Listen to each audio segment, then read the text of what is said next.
ഈശോമിശിഹായ്ക്ക് സ്തുതിയായിരിക്കട്ടെ.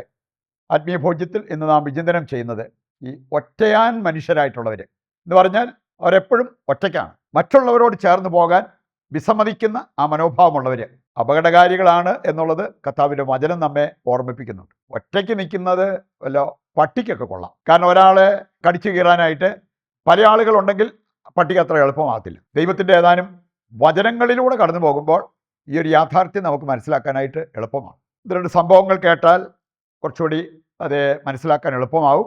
ഒരു അപ്പൻ സൂചിപ്പിച്ചൊരു കാര്യം, എൻ്റെ മകൻ കൂടുതൽ സമയം അവൻ്റെ മുറിയിലാണ്. ഇനി ഞങ്ങൾ അവനെ കാണാറില്ല, എന്നെങ്കിലും വേണേ ആ മുറിയിൽ നിന്ന് ദുർഗന്ധം വരുമ്പോഴായിരിക്കാം ഞങ്ങൾ അറിയുക അവൻ മരിച്ചെന്നുള്ളത്. കാരണം അവന് അങ്ങോട്ട് ആരെയും അടുപ്പിക്കത്തുമില്ല, അവൻ പുറത്തോട്ട് വരത്തുമില്ല. അങ്ങനെ ഒരു അവസ്ഥയിൽ കഴിയുന്ന ഒരു മകൻ, അവനെക്കുറിച്ച് ആ അപ്പൻ്റെ നെഞ്ച് വേദനിക്കുന്നത് അദ്ദേഹത്തിൻ്റെ സംസാരത്തിലൂടെ വെളിപ്പെട്ട ഒരു കാര്യമാണ്. ഇങ്ങനെയുള്ള മനോഭാവത്തിൽ കഴിയുന്ന വ്യക്തികൾ ഒറ്റയാൻ, നമുക്കറിയാമല്ലോ, ചില മുറിവേറ്റ ഒറ്റയാൻ മൃഗങ്ങൾ വളരെ അപകടകാരികളാണ് എന്ന് പറഞ്ഞ പോലെ തന്നെ നമുക്ക് അപകടകാരികളായിട്ട് മാറാൻ പറ്റും ഈ ഒരു മനോഭാവത്തിൽ നമ്മൾ ജീവിക്കുമ്പോൾ. ആദ്യമായിട്ട് നമ്മൾ ചിന്തിക്കുന്നത് മുറിവേറ്റ വ്യക്തികൾ, ഈ മുറിവേറ്റ ഒറ്റയാൻ മൃഗങ്ങളെ പോലെയാണ്. നമുക്ക് ആന്തരിക മുറിവേറ്റതായിരിക്കാം, എന്തെങ്കിലുമൊക്കെ തിക്താനുഭവങ്ങൾ നമുക്കുണ്ടായതായിരിക്കാം. അത് സുഖപ്പെടുത്താതെ അതുമായിട്ട് നമ്മൾ മുമ്പോട്ട് പോകുമ്പോൾ നമ്മൾ വളരെ അപകടകാരികളായിട്ട് മാറും. ഒരമ്മ അവരുടെ മകളെക്കുറിച്ച് സൂചിപ്പിച്ചൊരു കാര്യം, അവൾ തോന്നിയാസം ജീവിക്കുക. ഞാൻ അവളോട് ഒരു ഉപദേശമായിട്ട് ചെല്ലുമ്പോൾ അവർ പറയുന്നത്, ഞാനിങ്ങനെ ജീവിക്കത്തുള്ളൂ, എനിക്കിങ്ങനെ ജീവിക്കാൻ പറ്റത്തുള്ളൂ. ഇനി ഒരു ന്യായീകരണം അവൾ പറയാറുള്ളത്, എന്നെ നോക്കേണ്ടിയിരുന്ന കാലത്ത് നിങ്ങൾ വിദേശത്തല്ലായിരുന്നു, എന്നെ നോക്കേണ്ടതുപോലെ പരിചരിക്കേണ്ടതുപോലെ നിങ്ങൾ ചെയ്തിട്ടുണ്ടോ? ഇല്ലല്ലോ.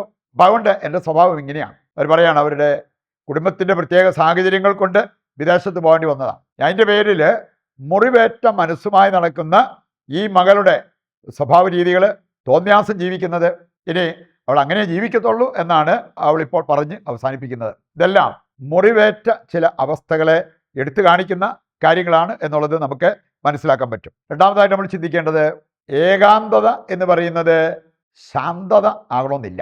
വേണമെങ്കിൽ ഒറ്റയ്ക്കിരിക്കുന്ന ആൾക്ക് ഒരുപാട് മനസ്സ് ഇളകി മറിയുന്ന അവസ്ഥയിൽ അവർക്ക് മുമ്പോട്ട് പോകാൻ പറ്റും. ആൾക്കൂട്ടത്തിനിടയിലും ശാന്തത അനുഭവിച്ച് ജീവിക്കാൻ പറ്റും. നമ്മൾ ഏകാന്തമായതുകൊണ്ട് ശാന്തത ഉണ്ടാവണമെന്നില്ല.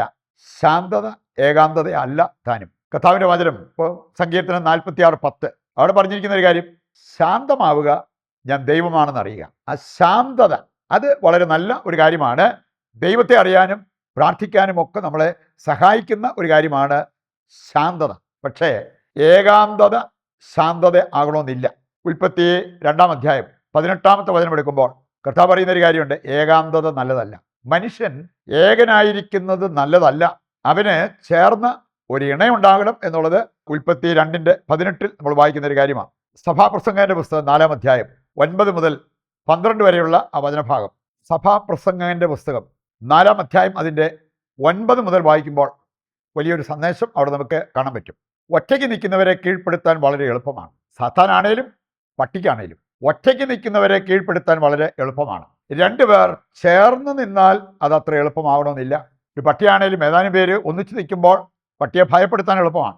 ഇനി ആ പട്ടിയെ ഭയപ്പെട്ട് ഒറ്റയ്ക്ക് നിൽക്കുന്ന ഒരു വ്യക്തിയാണെങ്കിൽ അവരെ കീഴ്പ്പെടുത്താൻ ആ പട്ടിക്ക് വളരെ എളുപ്പമായിരിക്കും. അതാണ് സഭാപ്രസംഗൻ 4-ാം അധ്യായം 9 മുതൽ വായിക്കുമ്പോൾ നമ്മൾ കാണുക. അവിടെ പറഞ്ഞിട്ടുണ്ട്, 2 പേർ ഒന്നിച്ച് നിന്നാൽ ഒരാൾ തളരുമ്പോൾ മറ്റേയാൾക്ക് താങ്ങാൻ പറ്റും. അങ്ങനെ പരസ്പരം സഹായമുണ്ടാവും. 1 കൊരിന്തോസ് 7-ാം അധ്യായം 14-ാമത്തെ വചനം എടുക്കുമ്പോൾ അവിടെയും പറഞ്ഞിട്ടുണ്ട്, വിശ്വാസിയായ ഒരു വ്യക്തിക്ക് അവിശ്വാസിയായ പങ്കാളിയെ വിശുദ്ധീകരിച്ചെടുക്കാൻ പറ്റും. അപ്പം അതിന് 2 പേരും ചേർന്ന് നിൽക്കുമ്പോഴാണ് അത് സാധ്യമാവുക. ഒറ്റയ്ക്ക് നിന്നാൽ അത് സാധ്യമാകണമെന്നില്ല. മൂന്നാമതായിട്ട് നമ്മൾ ചിന്തിക്കുന്നത്, ഒറ്റയ്ക്ക് നിൽക്കുന്നവരെ ഇഷ്ടപ്പെടുന്നവരുണ്ട്. നമ്മളിങ്ങനെ ഒറ്റയാൻ മനോഭാവത്തിൽ പോവുകയാണെങ്കിൽ അങ്ങനെയുള്ളവരെ ഇഷ്ടപ്പെടുന്ന വ്യക്തികളുണ്ട്. ഏറ്റവും പ്രധാനപ്പെട്ട ഒരു വ്യക്തിയാണ് സാത്താൻ. ഒറ്റയ്ക്ക് നിൽക്കുന്നവരെ അവന് ഭയങ്കര ഇഷ്ടമാണ്. അവരെ വഴിതെറ്റിക്കാൻ വളരെ എളുപ്പമാണ്. അതാണ് സഭാപ്രസംഗൻ 4:9 മുതൽ വായിക്കുമ്പോൾ നമ്മൾ കാണുക. അതുപോലെ തന്നെ മൃഗങ്ങൾക്കാണേലും മറ്റു മനുഷ്യർക്കാണേലും നമ്മൾ ഒന്നിച്ച് നിൽക്കുമ്പോൾ നമ്മളെ പരാജയപ്പെടുത്തുന്നത് അത്ര എളുപ്പമല്ല.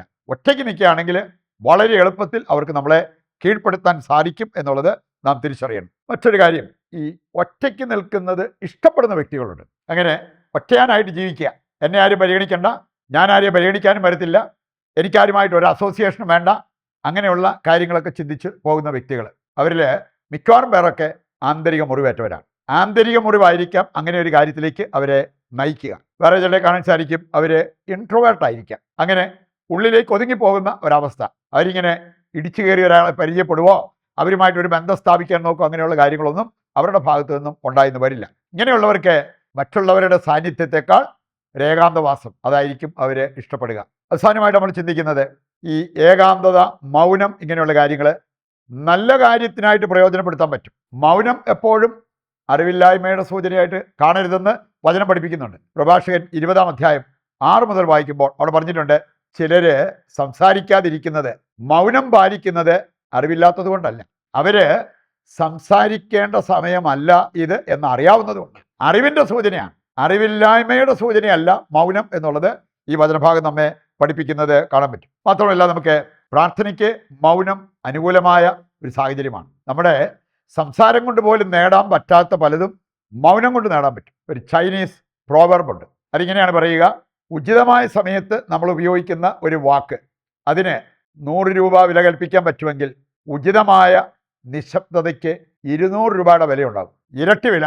അപ്പോൾ ചിലപ്പോൾ സംസാരം കൊണ്ട് നേടാൻ പറ്റാത്തത് മൗനം കൊണ്ട് നേടാൻ പറ്റും എന്നുള്ളത് ഈ വചനഭാഗവും അതുപോലെ തന്നെ ഈ ചൈനീസ് പ്രോവർബും ഒക്കെ നമ്മളെ പഠിപ്പിക്കുന്ന ഒരു കാര്യമാണ്. നമുക്ക് ഇങ്ങനെയുള്ള കുറച്ച് കാര്യങ്ങൾ മനസ്സിലാക്കാനായിട്ട് സാധിച്ചാൽ ദൈവവുമായിട്ടുള്ള ബന്ധം, മറ്റുള്ളവരുമായിട്ട് നമുക്ക് ഉണ്ടായിരിക്കേണ്ട ബന്ധം, ആ ബന്ധങ്ങളൊക്കെ സ്ഥാപിച്ച് ഒരു സമൂഹ ജീവിയായിട്ട് ദൈവത്തിൻ്റെ മക്കളായിട്ട് നമുക്ക് ജീവിക്കാൻ പറ്റും.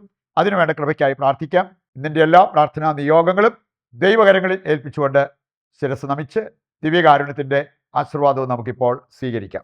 ദൈവത്തിൻ്റെ വചനം ശ്രവിച്ച നമുക്ക് ആ വചന നിറവിൽ നമ്മുടെ എല്ലാ ആവശ്യങ്ങളെയും ഇതിൻ്റെ എല്ലാ പ്രാർത്ഥനാ നിയോഗങ്ങളെയും കർത്താവിൻ്റെ കരങ്ങളിൽ സമർപ്പിച്ച് ദിവ്യകാരുണ്യത്തിൻ്റെ ആശീർവാദം നമുക്ക് സ്വീകരിക്കാം. യേശുവേ നന്ദി, യേശുവേ സ്തുതി, ഹല്ലേലൂയ, യേശുവേ ആരാധന, യേശുവേ നന്ദി.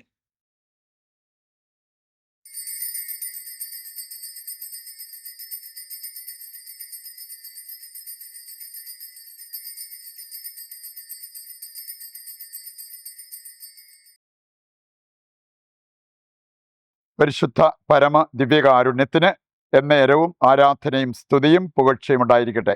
നാളെ മറ്റൊരു എപ്പിസോഡുമായി വീണ്ടും നമുക്ക് ഒന്നിക്കാം. ദൈവം നിങ്ങളെ സമർത്ഥമായി അനുഗ്രഹിക്കട്ടെ.